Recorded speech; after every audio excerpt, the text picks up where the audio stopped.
ਅੱਜ ਸਾਡੇ ਨਾਲ ਨੇ ਸਰਦਾਰ ਹਰਦੀਪ ਸਿੰਘ ਜੋ ਮੋਹਾਲੀ ਤੋਂ ਐਸਜੀਪੀਸੀ ਮੈਂਬਰ ਵੀ ਨੇ ਤੇ ਰਾਜਨੀਤਿਕ ਵਿਸ਼ਲੇਸ਼ਕ ਵੀ ਨੇ। ਹਰਦੀਪ ਜੀ ਤੁਹਾਡਾ ਸਵਾਗਤ ਹੈ। ਤੇ ਅੱਜ ਅਸੀਂ ਚਰਚਾ ਕਰਨ ਜਾ ਰਹੇ ਹਾਂ ਇੱਕ ਪੰਜਾਬ ਦੇ ਵਿੱਚ ਜਿਹੜੀ 2022 ਦੇ ਵਿੱਚ ਵਿਧਾਨ ਸਭਾ ਚੋਣਾਂ ਹੋਣੀਆਂ ਨੇ, ਉਹਨਾਂ ਵਾਸਤੇ ਲੋਕਾਂ ਦਾ ਮਨ ਜੋ ਰਵਾਇਤੀ ਪਾਰਟੀਆਂ ਤੋਂ ਟੁੱਟਿਆ ਹੋਇਆ ਹੈ ਤੇ ਕੀ ਕੋਈ ਥਰਡ ਫਰੰਟ ਬਣ ਸਕਦਾ ਜਿਹਦੀ ਸੁਗ ਬਗਾਹਟ ਹੁਣ ਸ਼ੁਰੂ ਹੋ ਚੁੱਕੀ ਹੈ ਆਲਰੇਡੀ। ਹਰਦੀਪ ਜੀ ਤੁਸੀਂ ਤਾਂ ਵੈਸੇ ਤੁਸੀਂ ਧਰਮ ਦੇ ਨਾਲ ਜ਼ਿਆਦਾ ਜੁੜੇ ਹੋ, ਪਰ ਪੋਲਿਟਿਕਸ ਬਾਰੇ ਵੀ ਤੁਸੀਂ ਬਹੁਤ ਕੁਝ ਜਾਣਦੇ ਹੋ ਐਜ਼ ਅ ਪੋਲੀਟੀਕਲ ਐਨਾਲਿਸਟ। ਹਲੇ ਬਹੁਤ ਪ੍ਰੀਮੈਚੁਰ ਹੈ ਕੁਝ ਕਹਿਣਾ, ਕਿਉਂਕਿ ਲੋਕਾਂ ਦੀ ਇੱਕ ਜਿਹੜੀ ਹੈਗੀ ਇੱਛਾ ਜ਼ਰੂਰ ਹੈ ਕਿ ਕੁਝ ਨਵਾਂ ਹੋਵੇ। ਉਹ ਕਿਵੇਂ ਹੋਵੇ, ਪਹਿਲਾਂ ਵੀ ਕੋਸ਼ਿਸ਼ਾਂ ਹੋਈਆਂ, ਉਸ ਵਕਤ ਉਸ ਨੂੰ ਬੂਰ ਨਹੀਂ ਪੈ ਸਕਿਆ। ਤੇ ਇੱਕ ਹਿਸਾਬ ਨਾਲ ਜਿਹੜੇ ਹੌਸਲੇ ਦੇ ਨਾਲ ਪੰਜਾਬੀਆਂ ਨੇ 2017 ਦੇ ਵਿੱਚ ਇੱਕ ਤਬਦੀਲੀ ਦੀ ਗੱਲ ਕੀਤੀ ਸੀ, ਉਹ ਹੌਸਲਾ ਕਿਤੇ ਟੁੱਟਿਆ ਹੈ ਪੰਜਾਬੀਆਂ ਦਾ। ਜ਼ਰੂਰਤ ਹੈ ਇੱਕ ਤੀਸਰੀ ਆਪਸ਼ਨ ਦੀ, ਜੋ ਰਵਾਇਤੀ ਸਭ ਕੁਝ ਚੱਲ ਰਿਹਾ ਇਸ ਤੋਂ ਵੱਖਰਾ ਹੋਣ ਦੀ। ਲੇਕਿਨ ਉਹ ਸੰਭਵ ਕਿਵੇਂ ਹੋਵੇ? ਇੱਕ ਪਾਰਟੀ ਦੇ ਰੂਪ ਪਹਿਲਾਂ ਵੀ ਜੋ ਇੱਕ ਵੈਕਿਊਮ ਲੰਬੇ ਸਮੇਂ ਤੋਂ ਬਣਦਾ ਜਾ ਰਿਹਾ ਸੀ, ਉਸ ਵੈਕਿਊਮ ਨੂੰ ਆ ਕੇ ਆਮ ਆਦਮੀ ਪਾਰਟੀ ਨੇ ਸੰਭਾਲ ਲਿਆ ਔਰ ਉਹ ਵੈਕਿਊਮ ਜਾ ਕੇ ਕਿਤੇ ਡੰਪ ਹੋ ਗਿਆ। ਲੋਕਾਂ ਦੇ ਜੋ ਮਨਾਂ ਦੀਆਂ ਸੀ ਉਹ ਮਨਾਂ ਵਿੱਚ ਰਹਿ ਗਈਆਂ। ਐਸੇ ਹਾਲਾਤ ਅੱਜ ਵੀ ਲੋਕਾਂ ਦੇ ਮਨ ਦੇ ਵਿੱਚ ਤਾਂ ਕਿਤੇ ਨਾ ਕਿਤੇ ਉਹੀ ਸੋਚ, ਉਹ ਆਵਾਜ਼ ਜ਼ਰੂਰ ਉੱਠਦੀ ਹੈ। ਉਸ ਨੂੰ ਪੂਰੀ ਹੁੰਦੀ ਮੈਨੂੰ ਅੱਜ ਦੇ ਜੋ ਹਾਲਾਤ ਹੈ ਇਸ ਦੇ ਵਿੱਚ ਹਾਲੇ ਨਹੀਂ ਲੱਗਦੀ।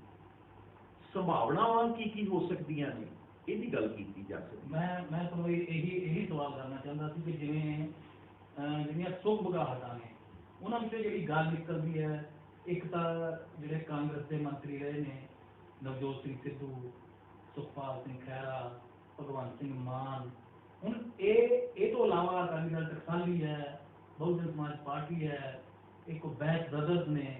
ਮਤਲਬ ਇਹਨਾਂ ਵਿੱਚੋਂ ਤੁਹਾਨੂੰ ਕੀ ਲੱਗਦਾ ਵੀ ਡੂ ਦੇ ਹੈਵ, ਤੁਹਾਨੂੰ ਲੱਗਦਾ ਵੀ ਕਿਸੇ ਨਾ ਕਿਤੇ ਜਾ ਕੇ ਥਰਡ ਫਰੰਟ ਦੇ ਵਿੱਚ ਰੁਕਾਵਟ ਕੀ ਆ ਸਕਦੀ ਹੈ ਕਿ ਇਹਨਾਂ ਦੀ ਕੋਈ ਆਪਸੀ ਇਹਨਾਂ ਦੀ ਜਿਹੜੀ ਪੋਲੀਟੀਕਲ ਹੈਗੀ ਹੈ ਮਹੱਤਵਾਕਾਂਸ਼ਾ, ਕਿ ਉਹ ਕਿਤੇ ਆ ਜਾਂਦੀ ਹੈ?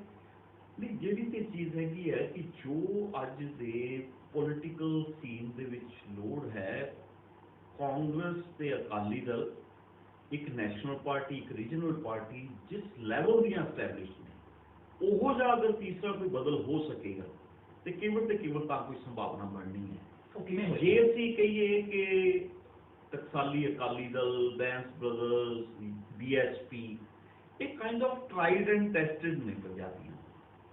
ਹਾਂ, ਜ਼ਰੂਰ ਜਦੋਂ ਕੋਈ ਤੀਸਰੀ ਗੱਲ ਬਣੇ ਉਸ ਵਿੱਚ ਇਹ ਲੋਕ ਸ਼ਾਮਲ ਜ਼ਰੂਰ ਹੋ ਸਕਦੇ ਨੇ, ਜੇਕਰ ਇਹਨਾਂ ਦੇ ਕੁਝ ਆਪਣੇ ਇੰਟਰਸਟ ਕਲੈਸ਼ ਨਾ ਹੋਣ, ਜੇ ਕੋਈ ਕਿਸੇ ਤਰੀਕੇ ਨਾਲ ਐਡਜਸਟਮੈਂਟ ਦੀ ਗੱਲ ਕੀਤੀ ਜਾਵੇ, ਇਹ ਸਾਰੇ ਲੋਕ ਵੀ ਜਿਹੜੇ ਨੇ ਉਹ ਇਸ ਦਾ ਪਾਰਟ ਹੋ ਸਕਦੇ ਨੇ। ਬਟ ਮੇਜਰ ਜਿਹੜੀ ਚੀਜ਼ ਆ ਕਿ ਇੱਕ ਪੰਜਾਬ ਦੇ ਲਈ ਚਿਹਰਾ, ਪੰਜਾਬ ਦੀਆਂ ਜਿਹੜੀਆਂ ਐਸਪੀਰੇਸ਼ਨਸ ਨੇ, political aspirations of the state region, ਉਹ ਜਿਹੜੀਆਂ ਨੇ ਉਹਨਾਂ ਦੀ ਪੂਰਤੀ ਕਿਸ ਤਰੀਕੇ ਨਾਲ ਹੋਵੇ, ਕੋਰ ਇਸ਼ੂਜ਼ ਨੂੰ ਕਿਹੜਾ ਟੱਚ ਕਰਦਾ।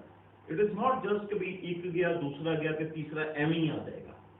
ਜਿਹੜੇ ਇੱਕ ਕੋਰ ਏਜੰਡਾ ਹੈਗਾ, ਲੋਕਾਂ ਦੀਆਂ ਭਾਵਨਾਵਾਂ ਦੇ ਉੱਤੇ ਖਰੀ ਜਿਹੜੀਆਂ ਗੱਲਾਂ ਉਤਰ ਸਕਦੀਆਂ ਨੇ, ਉਹ ਕੋਰ ਏਜੰਡਾ ਜਿਹੜੇ ਲੋਕ ਲੈ ਕੇ ਆ ਸਕਣ ਔਰ ਉਸ ਦੇ ਲਈ ਲੋਕਾਂ ਨੂੰ ਜਿਹੜਾ ਹੈਗਾ ਇੱਕ ਵਿਸ਼ਵਾਸ ਵੀ ਪੈਦਾ ਕਰਨ ਦੀ ਜ਼ਰੂਰਤ ਹੋਈ। ਇਹ ਉਹ ਨਹੀਂ ਇਕੱਲਾ ਕਹਿ ਦੇਣ ਨਾਲ ਨਹੀਂ।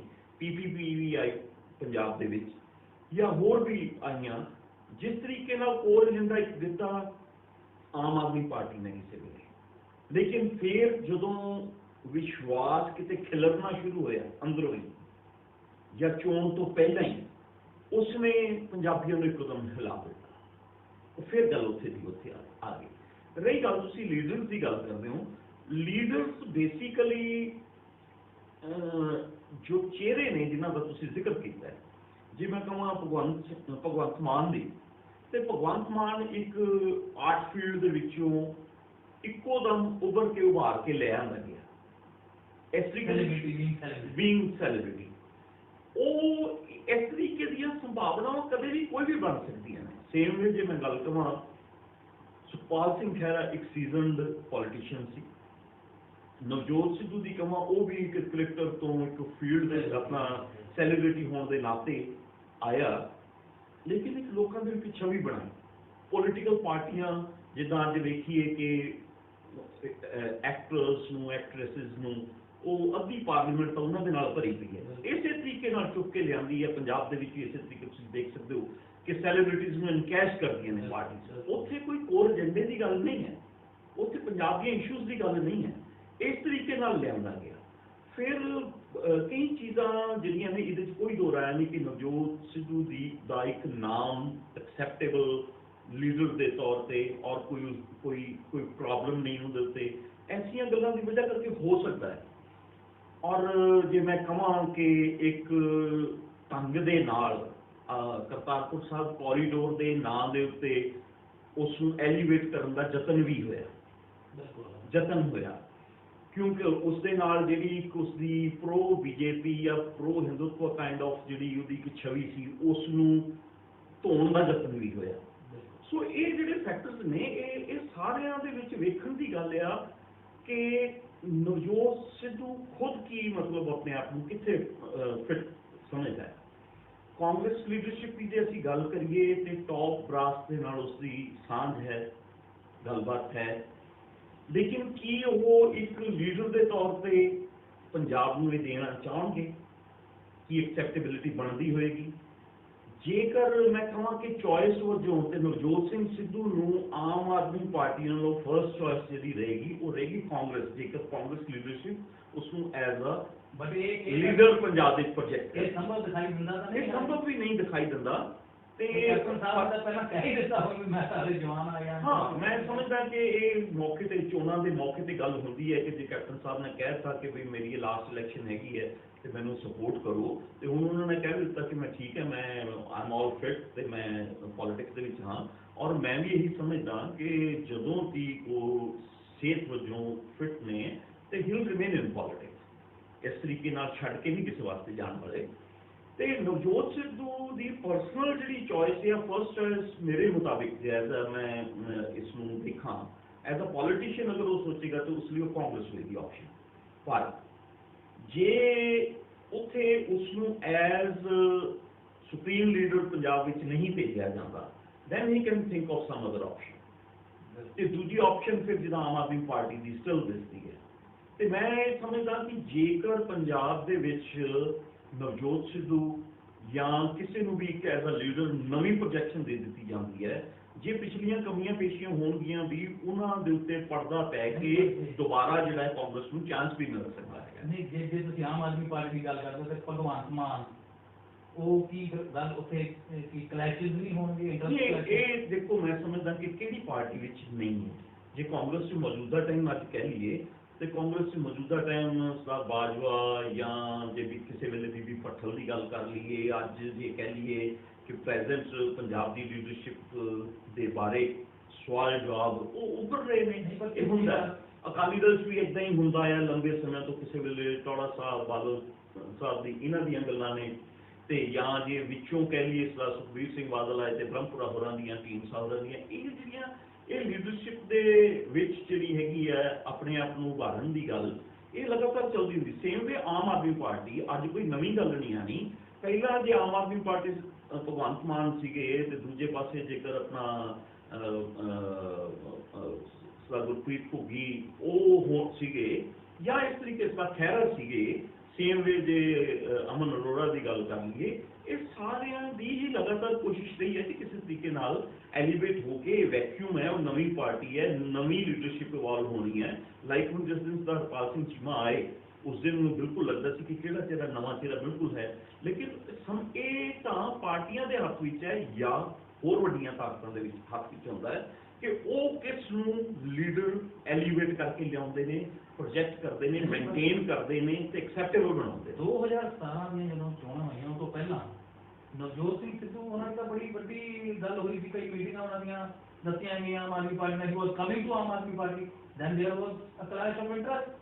ਦੇਖੋ, of the seat of the CM? Aam Aadmi party ਦੇ ਵਿੱਚ ਜਿੱਦਾਂ ਇੱਕ ਗੱਲ ਕੀਤੀ ਜਾਂਦੀ ਸੀ ਨਾ ਕਿ ਸਿਰਫ ਹੈਗੇ ਜੇ ਅਨਕੰਡੀਸ਼ਨਲ ਵੋਲੰਟੀਅਰਸ ਬਣਦੇ, ਐਸਾ ਨਹੀਂ।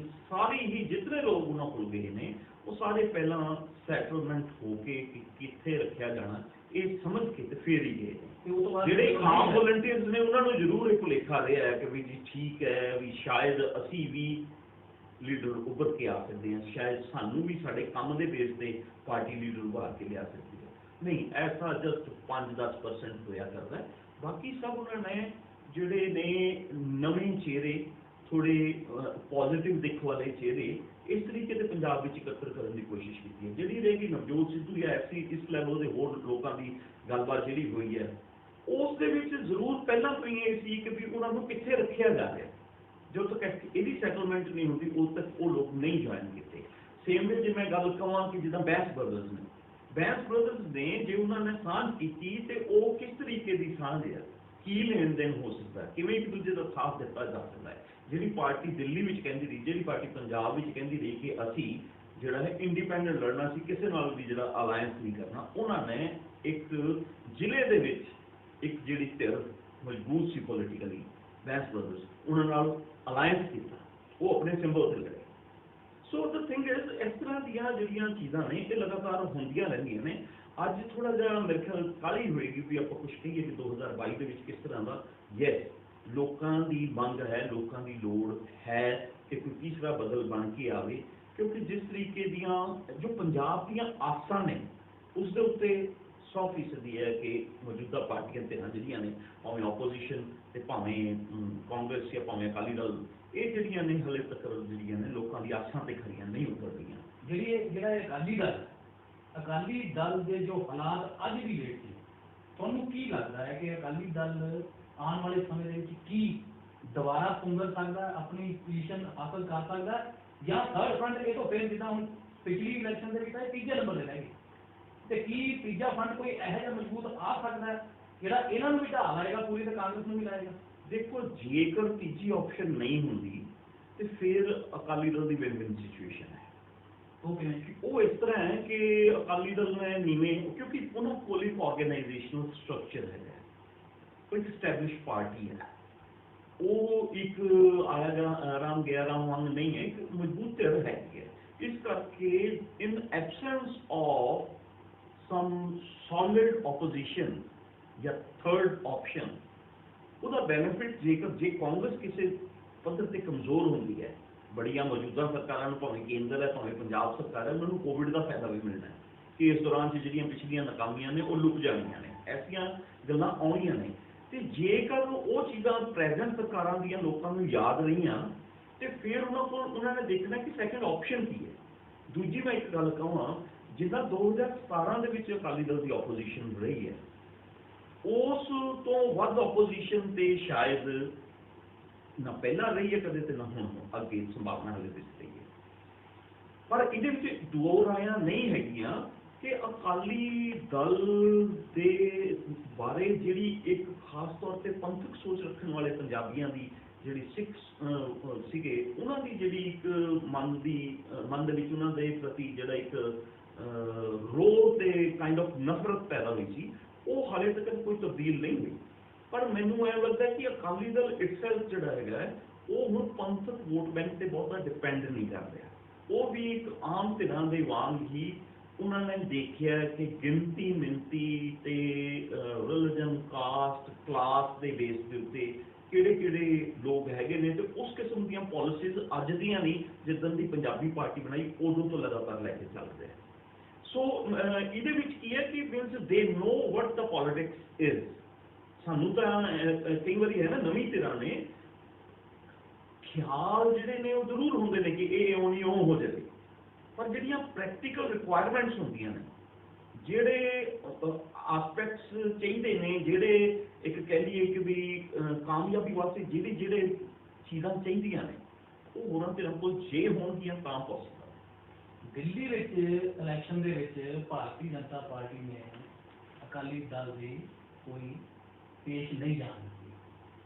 ਹੁਣ ਪੰਜਾਬ ਦੇ ਵਿੱਚ ਵੀ ਇਹ ਗੱਲ ਬੜੇ ਵੱਡੇ ਪੱਧਰ ਤੇ ਉੱਠ ਰਹੀ, ਅੰਦਰ ਇਹ ਵੀ ਸੁਭਾਅ ਬੜੀ ਤੰਗੀ ਚੱਲੀ ਹੋਈ ਹੈ ਕਿ ਭਾਰਤੀ ਜਨਤਾ ਪਾਰਟੀ ਨੇ ਐਤਕੀ ਅਕਾਲੀ ਦਲ ਕੋਲੋਂ ਸੀਟਾਂ ਬਹੁਤ ਵੱਡੇ ਪੱਧਰ ਤੇ ਮੰਗਣੀਆਂ, ਜਾਂ ਅੱਡ ਹੋ ਕੇ ਵੀ ਇਲੈਕਸ਼ਨ ਲੜਨ ਦੀਆਂ ਸੰਭਾਵਨਾਵਾਂ ਉਹ ਤਲਾਸ਼ ਰਹੇ ਨੇ।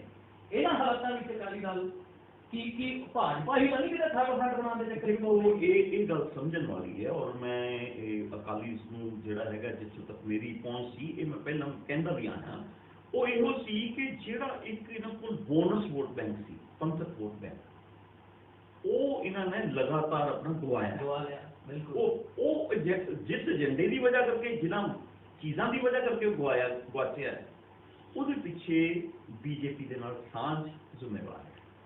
ਕਿਉਂਕਿ ਜਦੋਂ ਉਹਨਾਂ ਦੇ ਨਾਲ ਚੱਲਣਾ ਤਾਂ ਉਹਨਾਂ ਦੀਆਂ ਪਾਲਿਸੀਜ਼ ਦੇ ਤਹਿਤ ਜਿਹੜੀ ਆ ਉਹ ਪੰਥਕ ਸੋਚ ਵਾਲੀਆਂ ਗੱਲਾਂ ਨੂੰ ਪਿੱਛੇ ਛੱਡਿਆ ਜਾਂਦਾ ਹੈ, ਤੇ ਉਹਦੇ ਨਾਲ ਉਹ ਪੰਥਕ ਵੋਟ ਬੈਂਕ, ਜਿਹੜਾ ਬੋਨਸ ਵੋਟ ਬੈਂਕ ਸੀ, ਉਹ ਗਵਾਚਦਾ ਗਿਆ ਇਹਨਾਂ ਤੋਂ। ਹੁਣ ਇਸ ਦੇ ਚੋਂ ਬੈਨੀਫਿਟ ਕਿਹਨੂੰ ਹੋਇਆ?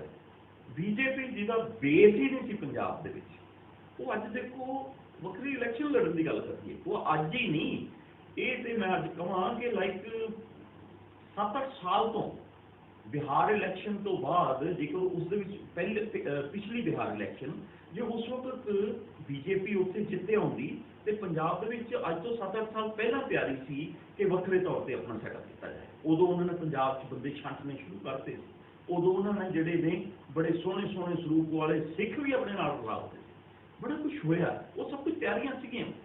ਲੇਕਿਨ ਉਹਨਾਂ ਨੂੰ ਜਦੋਂ ਉੱਥੇ ਬਿਹਾਰ ਦੇ ਵਿੱਚ ਪ੍ਰੋਬਲਮ ਆਈ, ਫਿਰ ਐਸੀ, ਲੇਕਿਨ ਉਹ ਲਗਾਤਾਰ ਆਪਣਾ ਜਿਹੜਾ ਹੈਗਾ ਵਜ਼ਨ ਦੇਖਦੇ ਰਹਿੰਦੇ ਨੇ, ਕੋਸ਼ਿਸ਼ ਕਰਦੇ ਨੇ, ਔਰ ਉਹਨਾਂ ਨੇ ਆਪਣਾ ਇੱਕ ਜਿਹੜਾ ਹੈਗਾ ਰੂਰਲ ਬੈਲਟਸ ਤੱਕ ਤੇ ਇਨ ਡੈਪਥ ਆਪਣਾ ਸਾਰਾ ਉਹਨਾਂ ਨੇ ਸਟਰਕਚਰ ਤੇ ਆਪਣੇ ਜਿਹੜੇ ਵੋਲੰਟੀਅਰਸ ਨੇ ਤੇ ਉਹਨਾਂ ਦੇ ਜਿਹੜੇ ਆਰਐਸਐਸ ਹੈ ਵਟਐਵਰ, ਤੇ ਉਹ ਸਾਰਾ ਉਹਨਾਂ ਨੇ ਆਪਣਾ ਇੱਕ ਸਟਰਕਚਰ ਤਿਆਰ ਕਰ ਲਿੱਤਾ ਹੈ। ਲੇਕਿਨ ਮੈਂ ਫਿਰ ਇੱਥੇ ਕਹਾਂ ਕਿ ਇਸ ਦੇ ਨਾਲ ਉਹ ਆਪਣਾ ਵਜ਼ਨ ਵਧਾ ਕੇ ਇੱਕ ਜਿਹੜੀ ਕਹੀਏ ਕਿ ਲੈਣ ਦੇਣ ਦੀ ਜਿਹੜੀ ਗੱਲ ਹੈ ਅਕਾਲੀ ਦਲ, ਉਸ ਨੂੰ ਮਜ਼ਬੂਤ ਕਰ ਸਕਦੇ ਨੇ। ਪਰ ਜੇ ਕਹੀਏ ਕਿ ਬੀਜੇਪੀ ਇਕੱਲੇ ਤੌਰ ਤੇ ਕੋਈ ਪੰਜਾਬ 'ਚ ਕੁਛ ਰੰਗ ਦਿਖਾ ਸਕੇ, ਇਹ ਸੰਭਾਵਨਾਵਾਂ ਹਲੇ ਸਮੇਂ ਤੋਂ ਪਹਿਲੇ ਦੀ ਗੱਲ ਹੈ। ਮੈਂ ਨਹੀਂ ਸਮਝਦਾ। ਮੁੱਕਦੀ ਗੱਲ ਆਪਾਂ ਕਰਦੇ ਹਾਂ ਕਿ ਕੀ ਜਿਹੜਾ ਇਹ ਥਰਡ ਫਰੰਟ ਬਣਨਾ ਹੈ, ਉਹਦੇ ਲਈ ਭਾਰਤੀ ਜਨਤਾ ਪਾਰਟੀ ਉਹਨਾਂ ਨਾਲ ਇਨਵੋਲਵ ਹੋ ਸਕਦੀ ਹੈ, ਕੁਝ ਪਾਰਟੀਆਂ ਨੂੰ ਇਹੋ ਜਿਹੇ ਇਨਵੋਲਵ ਕਰ ਸਕਦੀ ਹੈ, ਕਿਉਂਕਿ ਕਈ ਥਾਵਾਂ ਤੇ ਪਹਿਲਾਂ ਉੱਤਰ ਪ੍ਰਦੇਸ਼ ਦੇ ਵਿੱਚ ਬਸਪਾ ਦੇ ਨਾਲ ਸਰਕਾਰ ਚਲਾ ਚੁੱਕੀ ਹੈ, ਠੀਕ ਹੈ ਨਾ। ਇਸ ਕਰਕੇ ਕੀ ਇਹ ਸੰਭਾਵਨਾ ਬਣਦੀ ਹੈ ਕਿ ਤੀਜੇ ਫਰੰਟ ਦੇ ਵਿੱਚ ਭਾਜਪਾ ਰਾਜ ਦੇ ਵਿੱਚ ਅਕਾਲੀ ਦਲ ਨੂੰ ਦੇਖੋ ਪਹਿਲਾਂ ਤੋਂ ਹੀ ਵੇਖਦੇ ਆ ਰਹੇ ਹਾਂ ਕਿ ਜੇਕਰ ਅਕਾਲੀ ਦਲ ਜਿਹੜੀ ਕਿ ਰੀਜਨਲ ਪਾਰਟੀ ਸੀ, ਇਸ ਦਾ ਨੁਕਸਾਨ ਹੋਇਆ, ਇਸ ਨੂੰ ਕਾਂਗਰਸ ਸ਼ਾਇਦ ਨਾ ਮਾਰ ਸਕੇ। ਇਹਨੂੰ ਜੇ ਖਤਮ ਕੀਤਾ ਤੇ ਉਹ ਬੀਜੇਪੀ ਨਹੀਂ ਕਰਨਾ ਅੱਜ ਕਰੇ, ਆਉਂਦੇ ਸਮੇਂ ਕਿਸੇ ਵੇਲੇ ਕਰੇ, ਜਾਂ ਜੇ ਨੁਕਸਾਨ ਵੀ ਹੋਇਆ ਤੇ ਇਹ ਹੋਰ ਘੱਟ ਪਹੁੰਚਾ ਸਕਦੇ ਨੇ, ਉਹ ਵੱਧ ਪਹੁੰਚਾ ਸਕਦੇ ਨੇ। ਸੈਕੰਡਲੀ ਕਿ ਉਹ ਸ਼ੁਰੂਆਤ ਕਰਕੇ ਉਹਨਾਂ ਨੇ ਲੰਬੇ ਸਮੇਂ ਦੇ ਵਿੱਚ ਉਹਨਾਂ ਕੋਲ ਹੁਣ ਆਪਸ਼ਨਸ ਬੜੀਆਂ ਨੇ। ਅਕਾਲੀ ਦਲ ਤੋਂ ਪ੍ਰੈਜ਼ੈਂਟ ਰੁੱਸੇ ਹੋਏ ਗਏ ਹੋਏ ਨਵੇਂ ਲੀਡਰਸ, ਤੇ ਇੱਥੋਂ ਤੱਕ ਵੀ ਸਮੇਂ ਤੇ ਗੱਲਾਂ ਆਉਂਦੀਆਂ ਨੇ ਕਿ ਪ੍ਰੈਜ਼ੈਂਟ ਅਕਾਲੀ ਦਲ ਦੇ ਵਿੱਚੋਂ 25-30% ਲੀਡਰਸ਼ਿਪ ਤੋਂ ਲੈ ਕੇ ਵਰਕਰ ਤੱਕ ਜਿਹੜੇ ਕਿ ਉਹਨਾਂ ਦੇ ਕੰਟੈਕਟ ਦੇ ਵਿੱਚ ਰਹਿ ਰਹੇ ਨੇ, ਸਮੇਂ ਤੇ ਕਿਸੇ ਵੇਲੇ ਵੀ ਉੱਥੋਂ ਆਵਾਜ਼ ਵੱਜ ਸਕਦੀ ਹੈ ਤੇ ਹੋ ਸਕਦਾ ਹੈ। ਜਿਹੜੀ ਹੋਰ ਧਿਰਾਂ ਵੀ ਪੰਜਾਬ ਵਿੱਚ ਨੇ, ਮੈਂ ਇੱਥੇ ਨਾਮ ਹੀ ਲਵਾਂ ਜਿਹੜੀਆਂ ਨੂੰ ਅਸੀਂ ਥਰਡ ਫਰੰਟ ਦਾ ਪਾਰਟ, ਉਹਨਾਂ ਦਾ ਵੀ ਲਗਾਤਾਰ ਤਾਲਮੇਲ ਬਣਦਾ ਆਇਆ, ਲੰਬੇ ਸਮੇਂ ਤੋਂ ਬਣਦਾ ਆਇਆ ਹੈ। ਉਹਨਾਂ ਦੀ ਬੀਜੇਪੀ ਦੀ ਜਿਹੜੀ ਲੀਡਰਸ਼ਿਪ ਹੈ ਕੇਂਦਰੀ, ਉਹਦੇ ਨਾਲ ਉਹਨਾਂ ਦੀ ਸਾਂਝ ਚੱਲੀ ਆਉਂਦੀ ਰਹੀ ਹੈ, ਗੱਲਬਾਤ ਚੱਲਦੀ ਆਉਂਦੀ ਰਹੀ ਹੈ, ਔਰ ਸਿੱਖ ਫੇਸਿਸ ਵੀ ਈਵਨ ਉਹ ਵੀ ਜਿਹੜੇ ਬੀਜੇਪੀ ਨੇ ਪੰਜਾਬ ਦੇ ਵਿੱਚ ਚੂਜ਼ ਕਰਕੇ ਉਹਨਾਂ ਨੂੰ ਵੀ ਆਪਣੇ ਨਾਲ ਲਿਖਤਾ ਹੈ। ਲੇਕਿਨ ਉਹਦੇ ਨਾਲ ਹਾਲ ਦੀ ਘੜੀ ਤੱਕ ਇਹ ਹੋਇਆ ਕਿ ਉਹ ਆਪਣਾ ਜਿਹੜਾ ਹੈਗਾ ਇੱਕ ਜਿਹੜੀ ਤਾਕਤ ਹੈਗੀ ਹੈ ਲੈਣ ਦੇਣ ਦੀ, ਉਸ ਨੂੰ ਵਧਾਉਂਦੇ ਆ ਰਹੇ ਨੇ। ਲੇਕਿਨ ਸਮੇਂ ਆਉਣ ਤੇ ਉਹਨਾਂ ਕੋਲ ਕਈ ਆਪਸ਼ਨਸ ਹੋ ਸਕਦੀਆਂ, ਭਾਵੇਂ ਕਾਮਯਾਬੀ ਨਾ ਵੀ ਹੋਵੇ, ਲੇਕਿਨ ਆਪਸ਼ਨਸ ਉਹਨਾਂ ਕੋਲ ਇੱਕ ਜਿਹੜਾ ਸਟਰਕਚਰ ਕ੍ਰੀਏਟ ਕਰਨਾ ਤੇ ਕੈਂਡੀਡੇਟਸ ਦੇ ਸਕਣਾ, ਜਾਂ ਜਿਹੜਾ ਇੱਕ ਅੱਛੇ ਪੱਧਰ ਤੇ ਇੱਕ ਚੋਣ ਲੜ ਸਕਣ ਦੀ, ਬਿਕੋਜ਼ ਸੈਂਟਰ ਦੀ ਜਿਹੜੀ ਹੈਗੀ ਹੈ ਇੱਕ ਮਜ਼ਬੂਤ ਹੈਗੀ ਹੈ, ਇੱਕ ਨੈਸ਼ਨਲ ਪਾਰਟੀ ਹੈਗੀ ਹੈ, ਐਸੀਆਂ ਸੰਭਾਵਨਾਵਾਂ ਜ਼ਰੂਰ ਉਹਨਾਂ ਕੋਲ ਹੈਗੀਆਂ ਨੇ। ਬਹੁਤ ਸਾਰੇ ਲੋਕ ਉਹਨਾਂ ਨੇ ਜਿਹੜੇ ਕਿ ਲੰਬੇ ਸਮੇਂ ਤੋਂ ਤਿਆਰ ਕੀਤੇ ਹੋਏ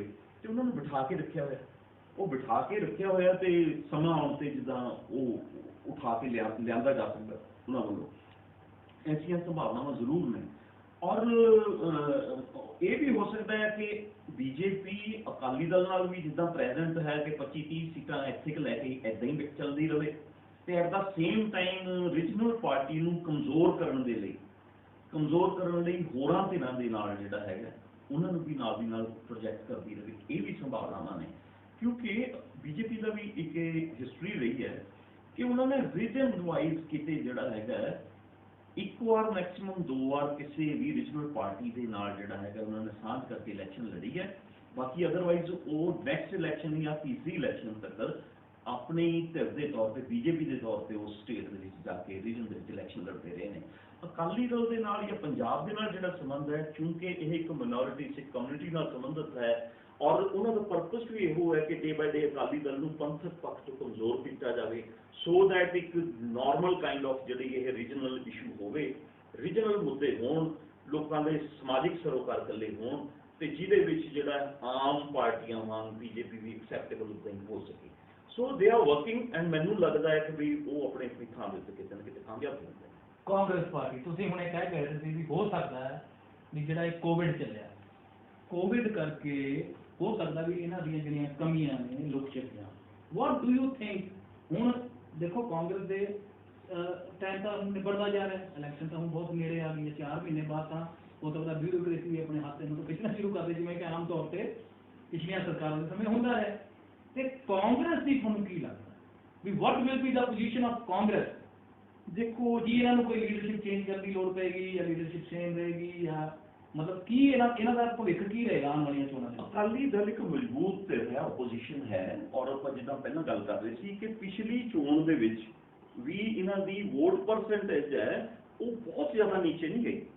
ਕੁਝ ਪਰਸੈਂਟੇਜ ਆਫ ਵੋਟ ਬੈਂਕ ਜਿਹੜਾ ਹੈਗਾ ਉਹੀ ਖੁਰਿਆ, ਉਹਦੇ ਨਾਲ ਸੀਟਾਂ ਦਾ ਵੱਡਾ ਫਰਕ ਪੈ ਗਿਆ ਤੇ ਰੀਗੇਨ ਕਰਨ ਦੇ ਵੱਲ ਨੂੰ ਹਲੇ ਅਕਾਲੀ ਦਲ ਨਹੀਂ ਤੁਰ ਰਿਹਾ। ਮੈਂ ਇਹ ਸਮਝਦਾ ਹਲੇ ਰੀਗੇਨ ਕਰਨ ਵੱਲ ਨੂੰ ਹਲੇ ਨਹੀਂ ਤੁਰ ਰਿਹਾ। ਪਰ ਜੇ ਕਿਤੇ ਕੋਈ ਹਲੇ 2 ਸਾਲ ਦਾ ਸਮਾਂ ਪਿਆ ਹੈ ਕਾਂਗਰਸ ਦੀ, ਜੇਕਰ ਕੋਈ ਵੱਡੀ ਇਸ਼ੂ ਨਹੀਂ ਬਣਦੀਆਂ, ਵੱਡੀ ਇਸ਼ੂਜ਼ ਨਹੀਂ ਖੜੀਆਂ ਹੁੰਦੀਆਂ ਤੇ ਫਿਰ ਸ਼ਾਇਦ ਹੈ ਕਿ ਕਾਂਗਰਸ ਹਾਲ ਦੀ ਘੜੀ ਮਜ਼ਬੂਤ ਰਹੇ in absence of a third party, in absence of a solid third front. ਜਾਂ ਜਿੱਦਾਂ ਜੇ ਐਕਸੈਪਟੇਬਿਲਿਟੀ ਪਿਛਲੀ ਵਾਰ ਵਾਂਗ ਜਿੱਦਾਂ ਆਮ ਆਦਮੀ ਪਾਰਟੀ ਦੀ ਪੰਜਾਬ ਵਿੱਚ ਸੀ ਉਹੋ ਜਿਹੀ ਜੇਕਰ ਕੋਈ ਮਜ਼ਬੂਤੀ ਨਾਲ ਬਣ ਕੇ ਆਉਂਦੀ ਹੈ ਫਿਰ ਤੀਸਰੀ ਆਪਸ਼ਨ ਨੂੰ ਮੇਰੇ ਮੁਤਾਬਿਕ ਫਸਟ ਪ੍ਰੈਫਰੈਂਸ ਲੋਕਾਂ ਦੀ ਰਹੇਗੀ, ਨਹੀਂ ਤੇ ਸੈਕੰਡ ਪ੍ਰੈਫਰੈਂਸ ਅੱਜ ਦੇ ਹਾਲਾਤਾਂ ਮੁਤਾਬਿਕ ਜਿਹੜੀ ਹੈਗੀ ਆ ਉਹ ਕਾਂਗਰਸ ਦੀ ਰਿਪੀਟ ਹੋਣ ਦੀ ਵੀ ਬਣ ਸਕਦੀ ਹੈ। ਧੰਨਵਾਦ ਹੈ ਜੀ, ਹਰਦੀਪ ਸਿੰਘ ਨਾਲ ਸਾਡੀ ਗੱਲ ਹੋ ਰਹੀ ਸੀ, ਤੁਸੀਂ ਇਹਨਾਂ ਦੇ ਵਿਚਾਰ ਸੁਣ ਲਏ ਨੇ, ਤੁਹਾਡਾ ਬਹੁਤ ਧੰਨਵਾਦ ਹੈ। ਅੱਗੇ ਫਿਰ ਤੁਹਾਡੇ ਨਾਲ ਇਸ ਤਰ੍ਹਾਂ ਹੀ ਗੱਲਬਾਤ